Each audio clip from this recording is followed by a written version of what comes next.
Hey guys, and welcome back to another episode of the Crimson Crossover Podcast, the first one of 2025, presented by the Field of 68 and J&J Apparel. I'm your host, Christian Sykes, joined by Charles Branch and Joey Blackwell, as always. How you guys doing this new year? Happy New Year.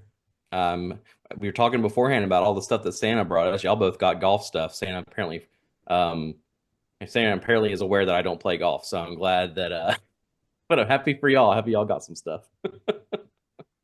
Sad to see 2024 be put behind us just with what it was as far as the basketball season. And I know we'd put it behind us anyway as we got into this season. But hopefully this team, as we turn the page and get on to a new year, that it's starting to turn the page as well. And I know we're going to talk about these last three games that we had before conference play, but got a very interesting schedule ahead of us here as we get into SEC play starting this Saturday against Oklahoma. Yeah, I mean, 2024, you could almost say is the year of hoops for Alabama. It was a lot of firsts, first Final Four, um, first top two recruiting class as far as coming in. First, what ranked second in the preseason AP poll. First time that's ever happened, or second time that's ever happened. I think it happened in like the 80s or something. But uh, really good year for Alabama basketball in 2024 and 2025. Hoping that it's the same type of success, maybe a little bit less stressful in the upcoming months, specifically February, as far as how it was last year. But as far as the past three games, I think the North Dakota and the Kent State game, you can kind of throw those kind of that film out the window. North Dakota game, you have a guy that goes for what he had like 40, I believe. Um, and the Kent State game is the game before Christmas, and you don't really expect a lot from those types of games. It's the noon game right before Christmas with the crowds kind of dead. Coming off of that North Dakota game that was probably a little bit closer than what the players and the fans thought. Um, I did hear that there, as far as like Phylon and Aiden Holloway, as far as them not playing, that was due, I would say, quite frankly, due to a lack of focus throughout the week of preparation. Um, and it's good to see that Nate took that seriously and kind of squashed it before it turned into a bigger issue coming into SEC play. And then following that, I think the Kent State game, you kind of saw a little bit more focused, a little bit more engaged, LeBaron Philon and Aiden Holloway, especially down the stretch. And then let me make sure I say this right. The South Dakota State game was a game I think a lot of Alabama fans have kind of been wanting for this non-conference slate. There's only been, I think, prior to, let me just make sure I have the schedule up. Prior to the South Dakota State game, Alabama had only won by double digits in two games or three games, which was the UNC Asheville opener. No, it was two games. UNC Asheville opener and then Illinois. Um, And North and Carolina. Oh, and North Carolina and Kent State. Well, I'm dumb. I can't read. Um, but it wasn't it was one of those, it was the struggle games that like Alabama hadn't really uh, as far as the success Alabama fans hadn't been expecting. And I kind of asked you guys this before the pod is the are the fans upset with this team because they haven't been performing what they expected? Or are the fans upset with this team because they hadn't been performing as to what Auburn across the state is doing? And I think it's the latter. If you would have told any Alabama fan that they would be 11-2 going into non-conference play, I think they would be ecstatic. Um, and I definitely would be. I think I said that we would go what like 9-4, 8-5 in non-conference. So I'm thrilled to be going into conference play 11-2. But all in all, it was a good end of the non-conference schedule for Alabama. Kent Beatu upset about it, especially with getting away with no more injuries. And it really feels like we're kind of getting the rotation kind of settled a little bit. So it's kind of my thoughts on the past 3 games. Yeah, I think it's a little bit of both as far as, talking about Auburn and their success. Um, I think that I think a big factor in it also is just the preseason expectations. Auburn is obviously playing a fantastic year, but it's the fact that you combine that with this was the most preseason hype Alabama's had in a very, very long time. Um, I think that fans' expectations were maybe a tad unrealistic. Um, I think it was 10-3. I think is what I predicted our non-conference slate is. So anything better, I would have been happy with 9-4, considering how some of those games went. But considering the fact that we're 11-2, I mean, does this team still have issues? Yes, but everybody should know, having watched Nate Oates coach Alabama basketball these past, what is it? We're in season 6 now. This team is usually a team that they're not playing. Well, not usually. They're not playing their best basketball in November and December. This is not the best we haven't seen the best of this team yet. If we have, that's not good. But we haven't. We still have issues to figure out. We're still having to adjust from Reitzel being injured, because obviously that threw that we were still having lineup issues before that. But then you throw that wrench in there, and basically you have to hit the reset button to figure it out. I think we finally kind of saw them turn the corner a little bit against South Dakota State.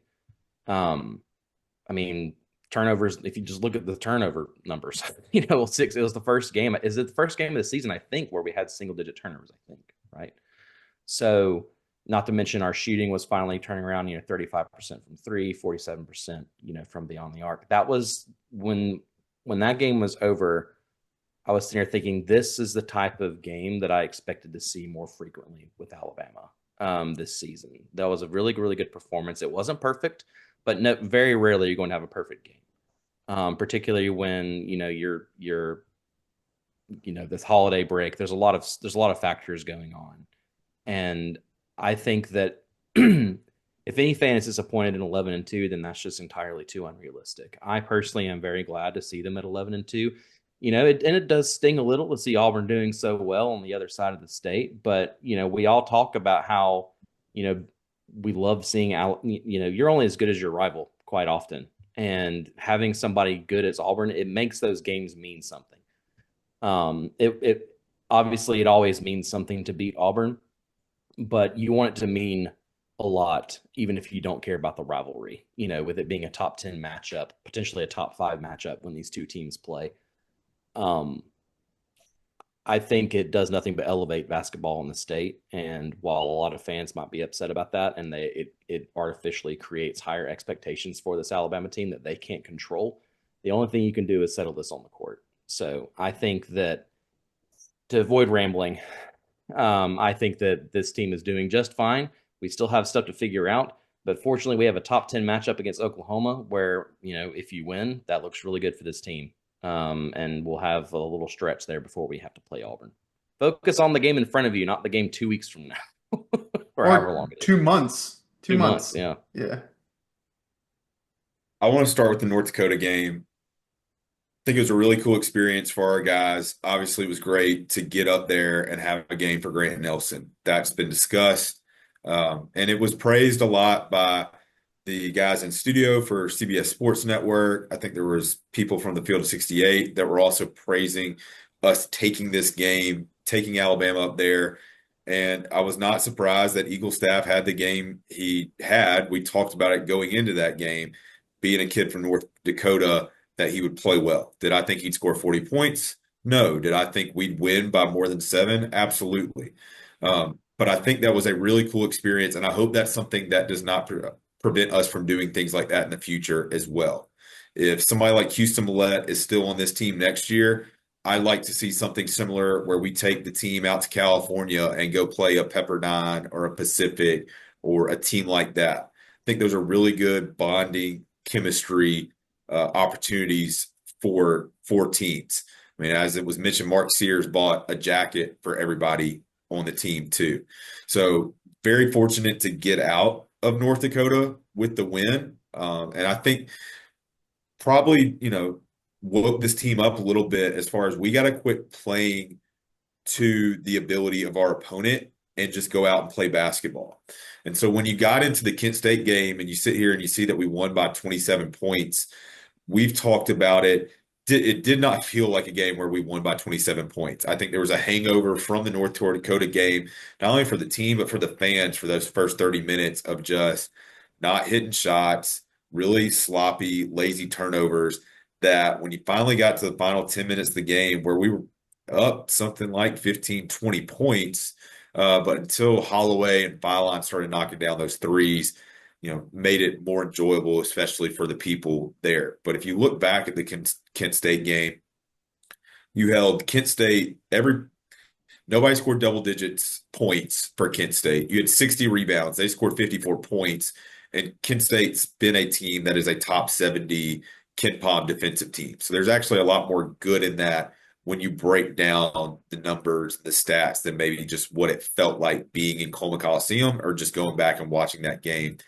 And then you get to the South Dakota State game. We shoot the ball a little bit better from three. Of course, we put up 105 points. I was really, really happy with how Cliff played against Oscar Clough. I know Clough scored 21 points, but we made it difficult for South Dakota State to enter the ball into Clough and got them to commit several turnovers, which is something that we did not do against Purdue. Kaufman Rim was able to catch the ball on the block and just do what he wanted to do. And I was really encouraged by that, because talking about in Auburn or, in Arkansas with Jonas Adu or Felix Okpara at Tennessee, or just some of the other bigs that we will see, that's definitely something that we missed, not only interior defense, but making it difficult for those big men to catch the ball down low. Now, we still need to have better defense and not go for every ball fake that we then basically give up a layup, because, when the offensive guy goes one time to the left shoulder and then spins back to the right, our guy's flying to the left. So there's definitely things that we need to clean up there. But there is some positive momentum for this team, of course, when you've won 5 straight games. When you've won 5 straight games, starting to shoot the ball a little bit better. I've told y'all this, and I'm going to sound like a broken record. My frustration on the offensive side is I think this is a team that can get to the rim. They've obviously proven that they can finish at the rim successfully. They're shooting about 63% on their 2-point shots. And this is a team that's shooting 31.6 from 3 right now. So I'd like to see us continue to push the ball inside. And if the paint does get clogged up, or you do get some help defense, continue to get more paint touches where we're kicking out for threes. I still feel like we have a few too many 3 opportunities that are off the dribble or just side to side action, instead of attacking the rim and trying to draw a foul, or just getting a good look at the rim, or dropping off to Clip or whoever it may be down there. To your question, Christian, of just maybe angst about what's going on with this team, whether it's relative to expectations or where it's relative to what's going on across the state. If I look at this team specifically, 3-point shooting is talked about nonstop about Nate Oates' teams. People like to talk about live by the 3, die by the 3. We all know that's not accurate with Nate Oates' teams. We just shoot a lot of threes. We can still win a lot of games without shooting well from 3, which we've done this year. But you come off of last year's team that shot 35, 36, 37%. This team starts shooting 31.6% from 3. Like I said, that it's just something that sticks out. And then you also look at some of the games where we've had a lot of turnovers. I think two categories of stats that drive Alabama basketball fans crazy, or just Alabama fans crazy in general, is high turnover numbers and not shooting the ball well from the free throw line. And this is a team that's shooting 70% from the free throw line as well. And it's not that you've got guys that are bad free throw shooters taking a lot of those free throw attempts. It's guys that were shooting 80, 85, 90% from the free throw line last year that are missing those free throws. So those are just some things that just rile Alabama fans up, and I think it would rile up any basketball fans, but we've been able to overcome them and put together a pretty good non-conference schedule. I do feel like we've if we were talking about 10-3, 9-4, to be sitting here 11-2, from a record standpoint, yes, we have, overachieved so far. Just hasn't been as clean and as crisp as maybe we would have liked it, or maybe how other teams have performed, and we're measuring ourselves against them. And I think too, now we know that basically every night in the SEC is going to be a gauntlet. And so it just brings some concern for fans of, how can we get out of the SEC with there was so much expectations coming into this year. And like Joey just talked about, let's just play the game in front of us and let's take this, one game at a time. Yeah, and one thing I'll say about the 3-point shooting is like in that South Dakota State game, I think we only ended up shooting like 34% from three, but you attempted a boatload of threes. I mean, Aiden Holloway had 19 three attempts and made 8 of them. Um, and I really was impressed by I mean, in the first half, the 3-point shooting was really, really good. And then in the second half, they started like 1 for 11 from three and then brought it back. And we're still able to find success from deep.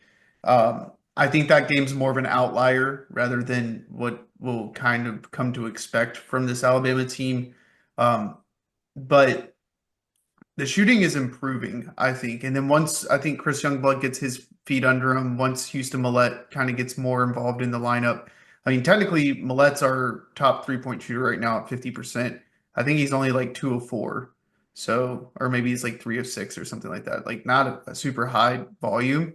Um, right now, Chris Youngblood is at 25% 3-point shooting.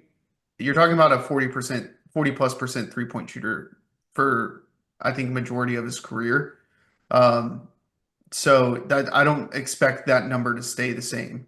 Also, Mark Sears has gone from a 29, 28% 3-point shooter to now he's 34.4%. So slowly but surely you're seeing guys improve. I mean, Aiden Holloway's at 37%. I'm pretty sure he shot like what 27, 28% last year at Auburn. Um, they're slowly improving their shooting.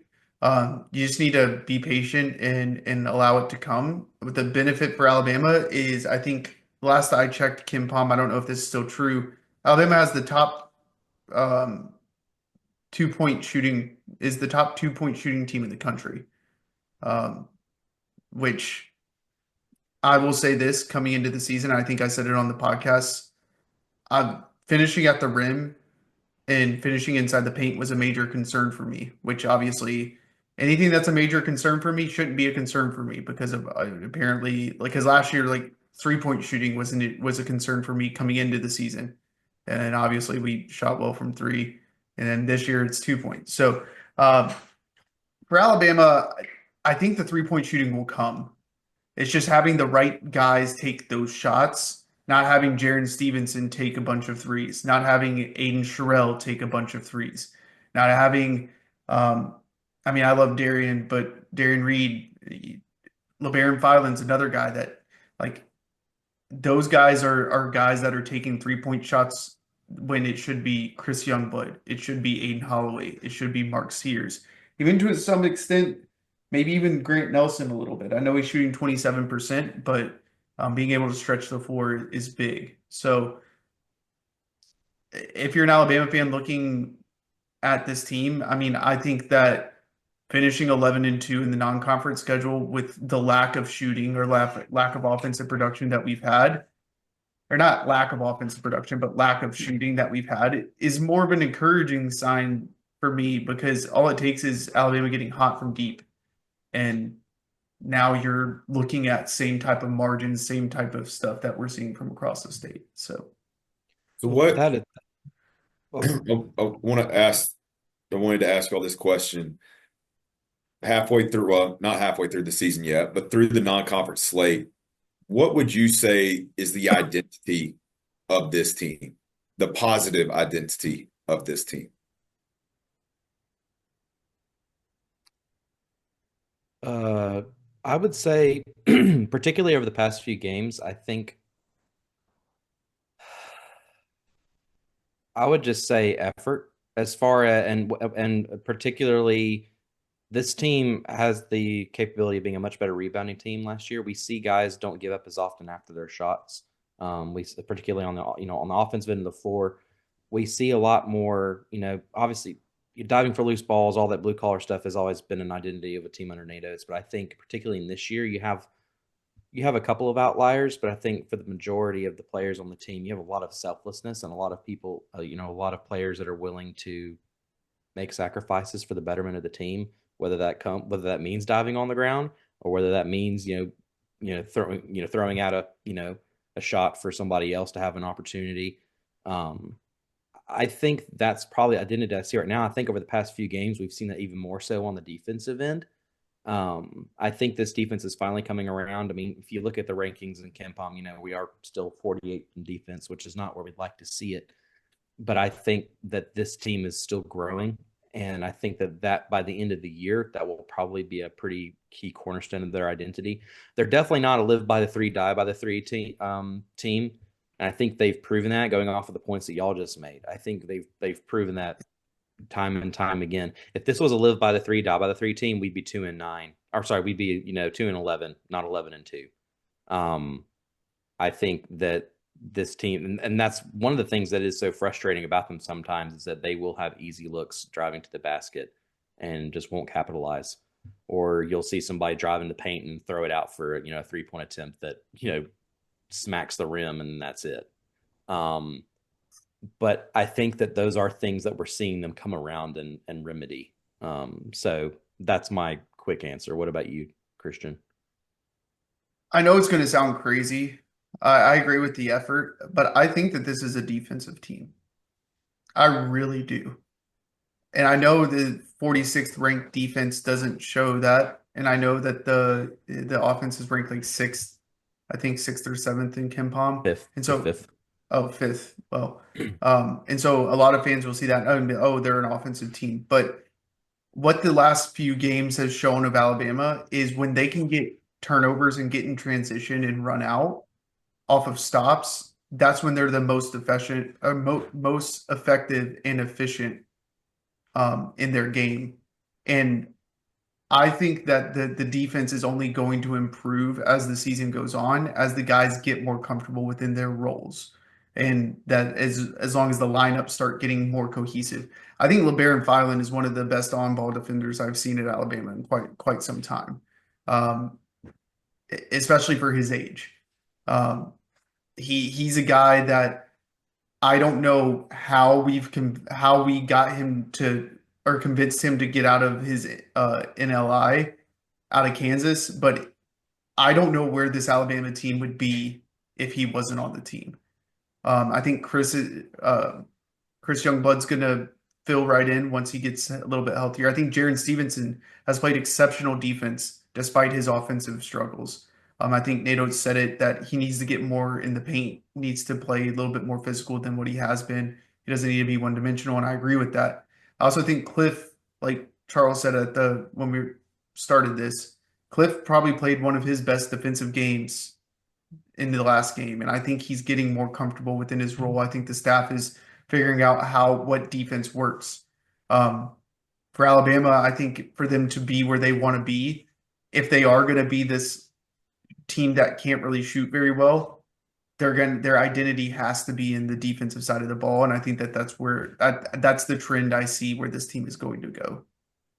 And I think with Cliff in particular, I think the turnaround we've seen from Cliff in these past couple of games is that I think he's finally figuring out where he needs to be.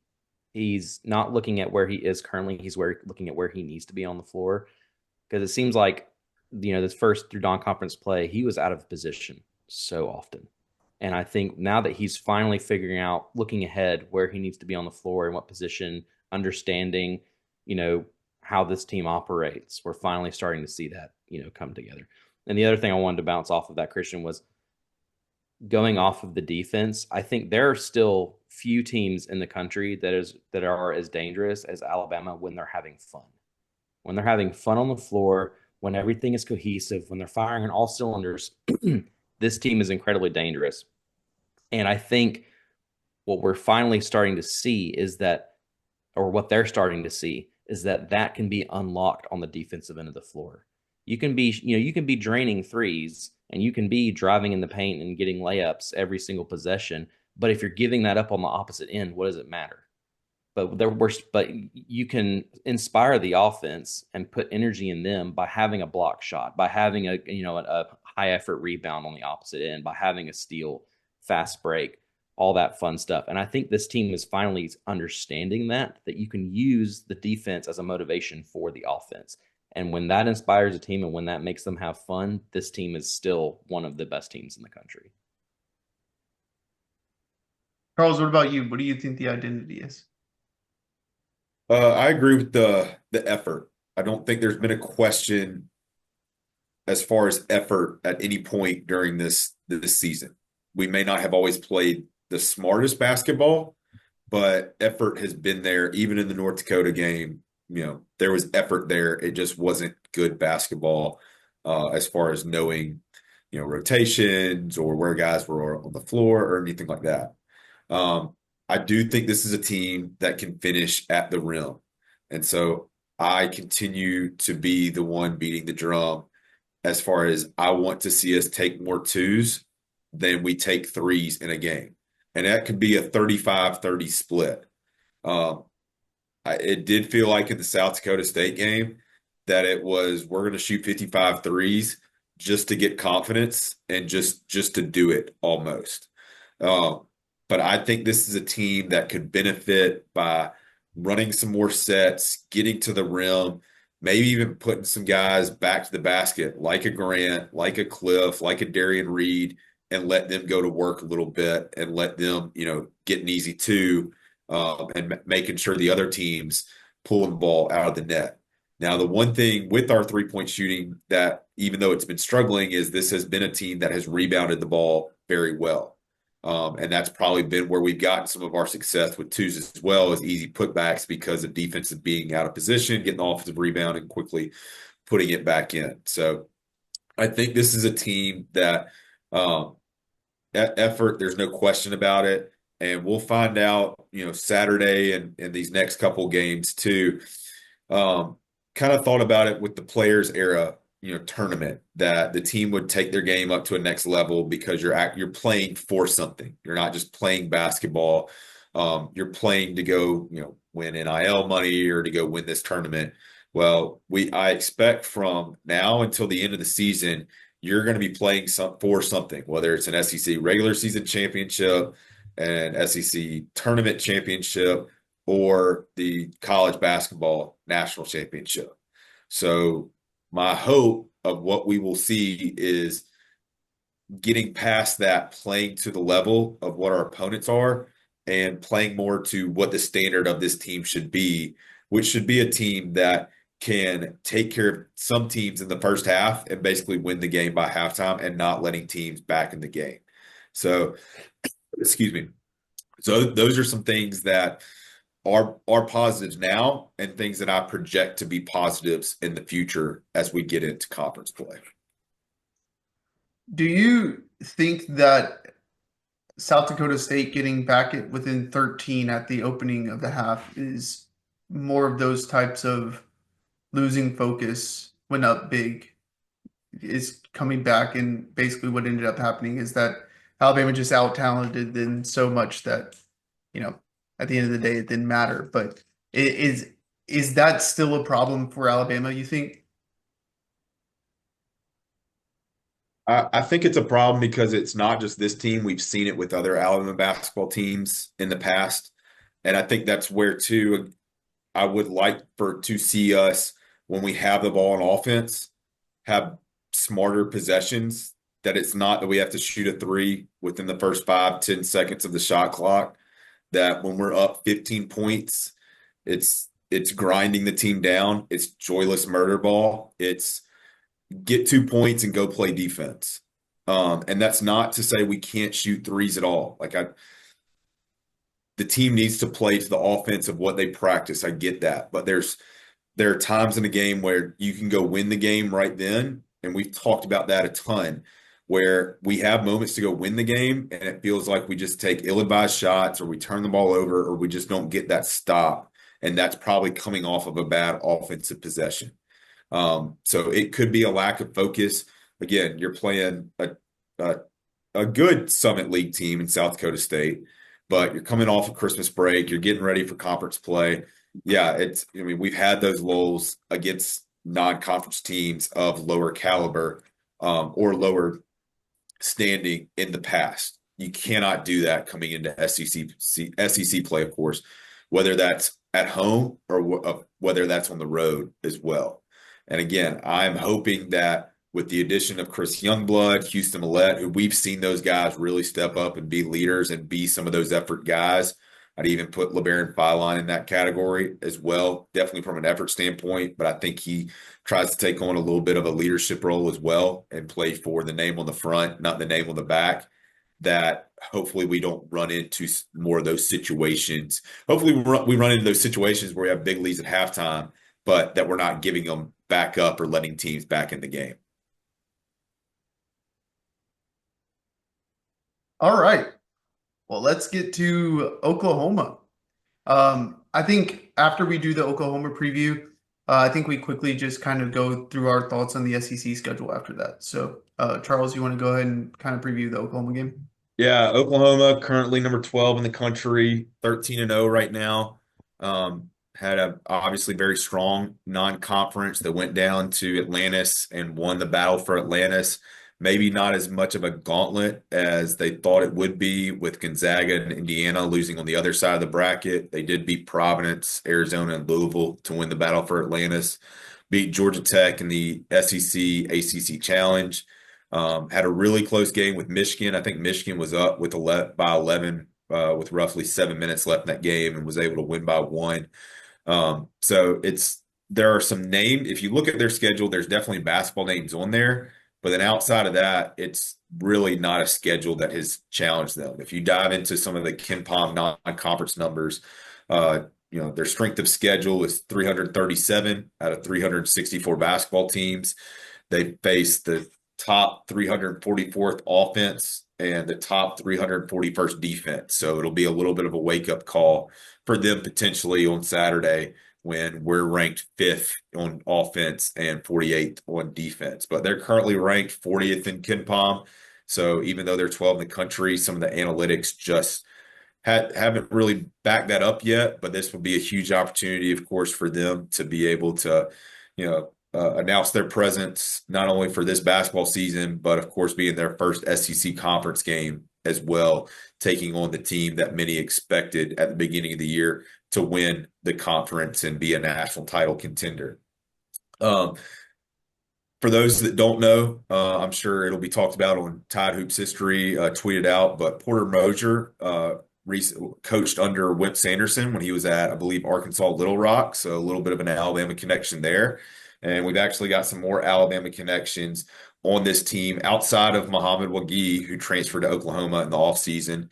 But they've got 2 seniors in Jalen Moore, who's from Gardendale, Alabama, and Duke Miles, who's from Montgomery, went to formerly Robert E. Lee, but now Percy Julian High School in Montgomery. And I think both those 2 guys are obviously guys that are going to be amped up to come back and play in their home state. Would love to send a message. They are led by Jeremiah Fears, freshman from Illinois. He's averaging about 18 points a game. One thing that I did notice is he's also turning the ball over almost 4 times a game. So it's a guy that like to see us throw some bodies at, put some pressure on him, wear him down, see if he can make some mistakes in his first conference game as well. But it is a very, very old team. Like I said, they're led by freshman Fears, but then you get to Jalen Moore, and this will be his 90th college basketball game. Duke Miles, his 96th college basketball game. Kobe Ellis, 119th. Glenn Taylor, 109th. Sam Godwin, 129th. And then Bryson Goodine, his 106th college basketball game. All those guys are seniors, as you would expect, playing that much basketball. So it's a very experienced team. They're not going to be rattled by anything, whether they get up a lot or whether they get down a lot. But it is a team that I do think that we should be able to impose our will on, even though they are 12 in the country and they've had a very strong start to the year.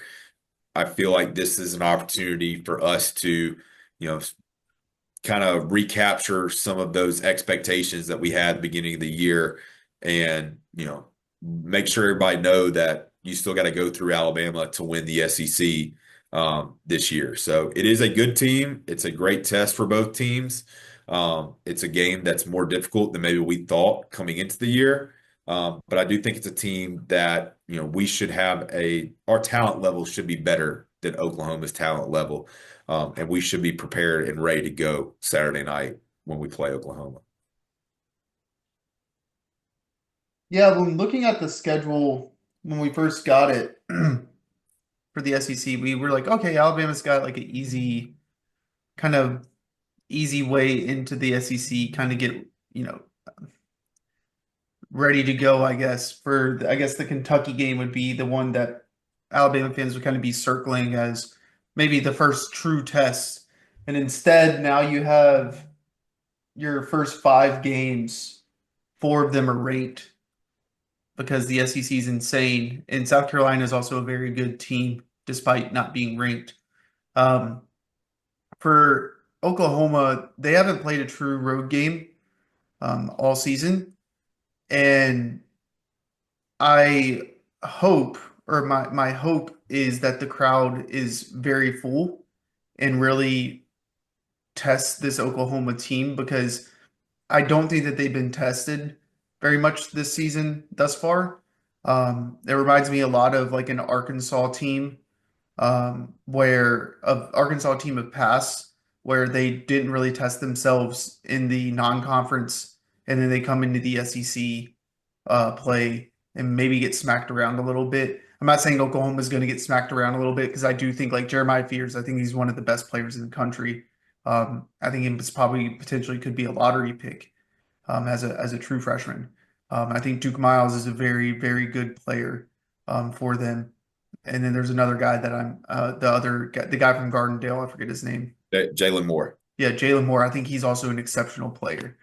So I'm not saying that they're not talented and they don't have very good players, but I do think that this year, specifically with the SEC, I think if you haven't tested yourself in the non-conference, you might potentially be on the back foot going into SEC play with the level of competition that the SEC is bringing this season. So I'm excited to see how Alabama kind of responds in the test, because I mean, to play Oklahoma as your opener and then immediately have to go on the road and play South Carolina, and then immediately go from South Carolina to go play on the road at Texas A&M. I mean, that's a brutal opening stretch, and I think that this game is going to set the tone for these first 4 or 5 games for Alabama, and it's critical for them to come out and I think do well in this game.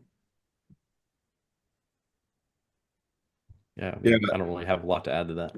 Well, so we like to talk a lot about expectations. I put my expectations for the first half of the SEC schedule at 7-2, knowing that 6-3 could be very realistic. I think it's you got to win at least one game at Texas A&M, at Kentucky, and at Mississippi State. We've had a lot of success at Mississippi State in the past. Kentucky will obviously, it's hard to win at Kentucky. That'll be interesting, of course, with Mark Pope being 11 o'clock tip-off. Texas A&M, Buzz Williams will throw, excuse me, a lot of different looks, and just with our guards, making sure that they can handle that. But the first half of the schedule still does set up that if you handle your business, you should be positioned well to make a run for a regular season title. We've got several teams on here, and I was going to ask all this question while I was looking through some of the KenPom numbers.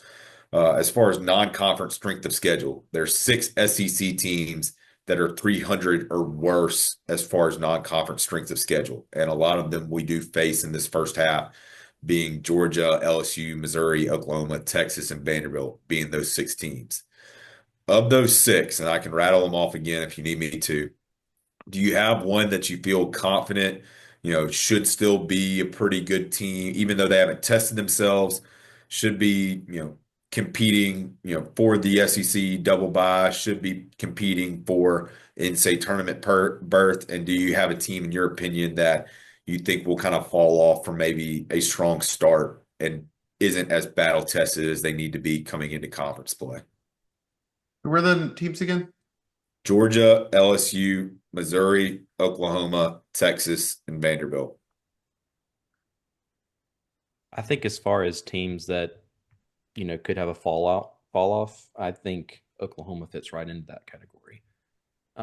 As we've just talked about, they are relatively unproven. They do have some, pretty solid wins under their belt, but as far as consistently playing high level competition, that's something that this team hasn't really had. I think with the gauntlet of the SEC, no matter who you're playing this year in particular, I think it's going to be a lot of, it's going to give Oklahoma a lot of issues. Now, that being said, maybe they are really good and maybe I'm completely wrong. But I think that based off of purely their schedule, who they've played and who they have coming up. Now, the whole point of them being on this list is that they have an easier SEC schedule. I still don't think that this team, while they have some really good players, I don't think that they're going to be up to the task as far as making a run for the conference this year. As far as a team that could possibly, stay up there, I think Texas is a pretty solid team. They kind of fall in the same boat as far as they haven't really proven anything. But Texas didn't come to the SEC just for football. They also are a really solid baseball team program, softball program, and basketball. Historically, they have had some really good teams there. So I want to say LSU as well, but LSU this whole list is just kind of hard to go through as far as teams that you think could do well, just because they're so unproven this early on. So I'm kind of going to cop out as far as teams that I think could do well. I think Missouri is a team. Go ahead, Christian. I think Missouri is a team that could probably end up doing well. They did beat Kansas this year by 9. Sorry, I was looking at all of the schedules just to see, so I could have a good baseline. I think Missouri is a team Cheater. Look, I gotta do research, right? I don't want to be ill-informed. So Missouri's a team that could probably make a run or do better than what people expected. LSU, I think, is one of those teams that is not going to end up doing as well as they have been doing, and I could be wrong on that.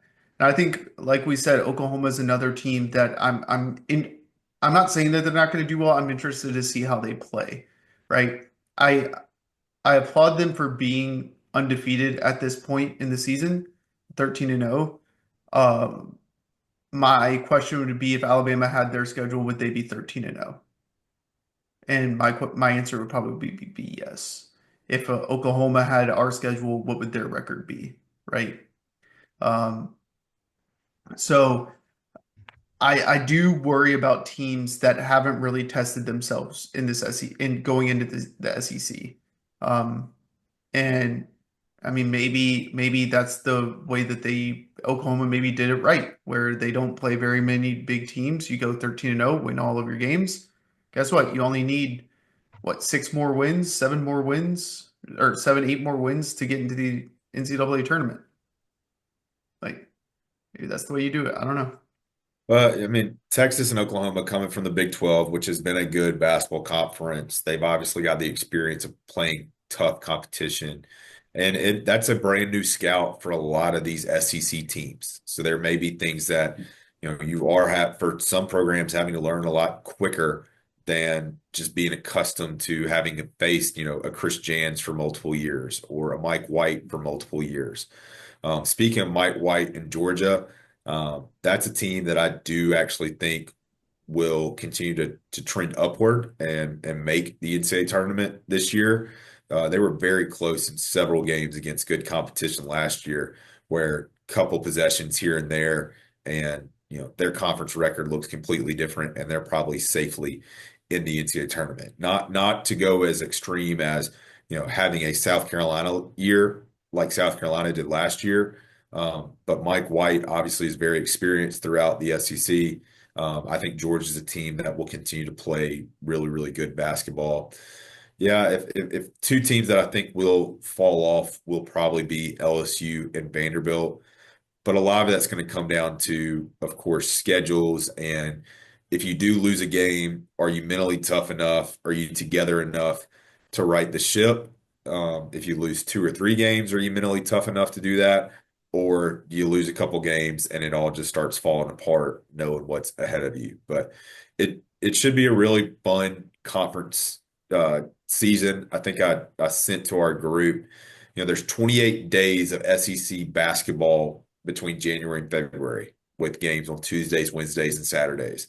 And of those 28 days, there's only 3 that did not currently include a top 25 matchup. So each time the SEC is playing basketball, there's typically a really good game to watch of 2 top 25 teams going off against each other. And there's probably those other 3 days are going to be jam-packed with good basketball too. So it's a very exciting time if you're a fan of any of these programs or just SEC basketball in general to sit back and watch a lot of really good games throughout the week and weekend as we get into conference play. And then speaking on the SEC schedule, just generally, and then we'll go kind of into our predictions. The stretch I'm looking at for Alabama is one that I think is probably going to be critical for them this season, is the January 21st through February 11th schedule. In that, you have Vanderbilt at home, LSU at home, at Mississippi State, Georgia at home, at Arkansas, at Texas, before you go into, the Auburn, Kentucky, all of that. I think that Alabama probably needs to finish that with going undefeated or have one loss within that stretch to have a true shot at winning the league. When you look at kind of like breaks within the SEC schedule for Alabama, I think that's what you would consider a quote unquote break, if you could, where I don't think the competition is that upper echelon of teams, the Tennessees, the Kentuckys, the Auburns of the world, but they're still very good teams. Every team that I just listed is at least 9-3. I don't think there's an SEC team that's below 9-3.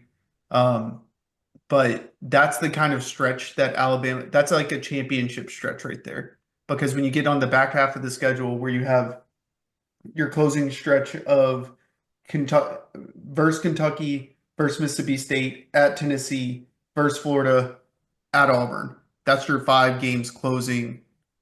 Like, that's a brutal stretch where you could realistically go 2-3 in, and you need to go back to that 5 or 6 game stretch that I said as far as kind of offsetting. So that's kind of where I'm looking at as far as where Alabama can kind of make their money within the SEC play. The schedule really doesn't let up. I mean, you were talking about, the final 5 games right there, but don't forget that the 2 games before that are hosting Auburn and a road game at Missouri, who we just talked about as a really tough team. So I'm going to go ahead and say this now when we're about to get predictions here in a second. My SEC record prediction is not going to be as optimistic as my non-conference, but I'm going to go ahead and give that little spoiler right there.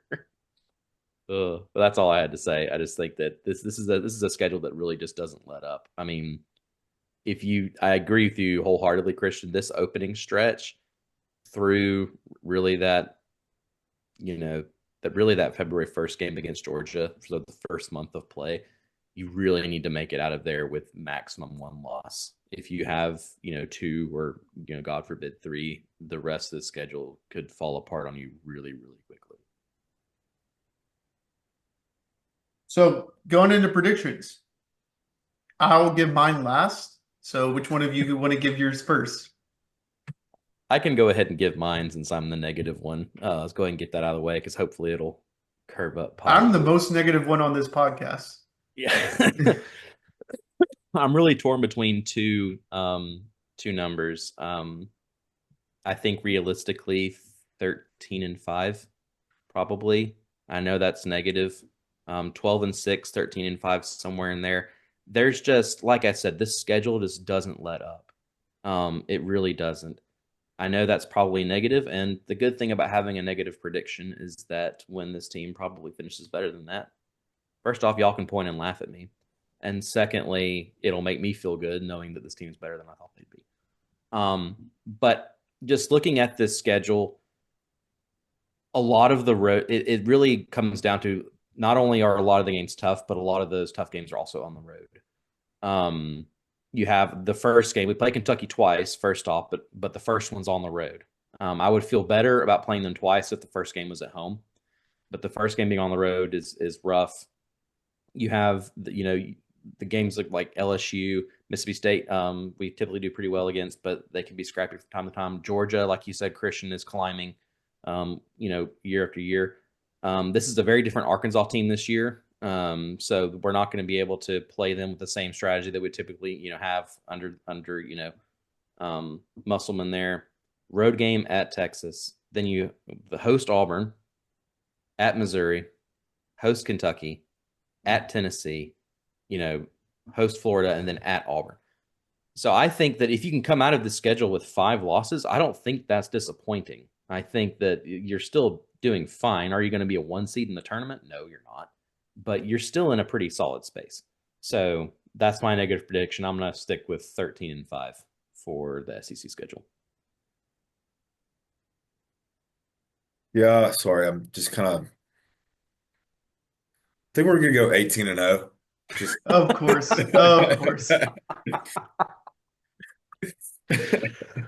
no, I think 12-6 is where I've got my expectations. I think 12-6 would be kind of, the floor of where I see this team going. And 12-6 could get you a double bye. 12-6 could kick you out of a double bye because of some funky tiebreakers, which is how things shake out. I do think that we can finish the first 9 games at 7-2. I also think it's very realistic that we could be 8-1 within those first 9 games as well, and be set up obviously very well for this back half of the schedule. But so if you go 7-2 in the first 9, that means you go 5-4 in the last 9, which is going to have several road games at Arkansas, at Texas, at Auburn, at Tennessee. Obviously, the games against Kentucky and Florida, still having to go to Missouri with that as well. So I'll set my expectations at 12-6. I won't be so crazy and say it's realistic for us to go 18-0. But in all seriousness, if this team's defense continues to improve, I'll use Texas A&M for example. We can make a joke about Wade Taylor and how is he still in, playing SEC basketball, but we've still got Riley Norris tucked away on our bench somewhere as well, probably too. But just with the depth that we do have, as much as has been talked about as probably shrinking the rotation down to 9 guys, like you can throw bodies at a Wade Taylor and hopefully wear him down. You get into a game against Mississippi State against a Josh Hubbard. You can throw bodies at him. One thing I have not watched a lot of Mississippi State basketball this year, but what I feel like has been synonymous with Mississippi State basketball is having a really good big, and there is no Tolu Smith there this year. There is no trying to remember the guy before him, Adu or something like. But there's just not that Mississippi State big that's really leading them, in my opinion. From what I can look at, just stat, it's Josh Hubbard. So, and we've got, again, I think we've got guys that we can guard other teams' guards, and we've obviously got somebody at the rim that can alter shots should they get past one of our guards. So I do feel like this is a team that if we do lock in defensively and we go from 48th to a top 30 or top 25 KenPom defensive team, that you very much could be looking at a 14-4, 15-3 SEC conference. Throw on top of that, starting to shoot the ball well from 3 and 2, from the 3-point line, and really look out for this team. It is, I know this is probably talking in circles, but all these SEC teams that have played really, really well coming out of the gate, how much better can they get? And us sitting here as Alabama basketball fans, some of us thinking how much worse can it get while we're at 11-2? we've got a ton in front of us. We've got a lot of room for improvement. And so that's, I think, is what's very exciting going into conference play, knowing what is in front of you of the gauntlet, but that we can play a lot better basketball than what we've played through these first 13 games. Yeah, I mean, even the South Dakota State game wasn't an A+ game for Alabama. I mean, I'd probably B minus if I've had to put a number on it, or a number, geez, a letter on it. Um, um, for me, my prediction is 11-7. So Joey, I'm sorry, you were the cream I of the was the most crop. positive one. You're How the did most I? positive. Um, I want to go 12-6, but like I'm just looking at the schedule, looking at potential losses. The ending stretch, Tennessee, Florida, at Auburn. I think realistically, Alabama could lose all three of those games.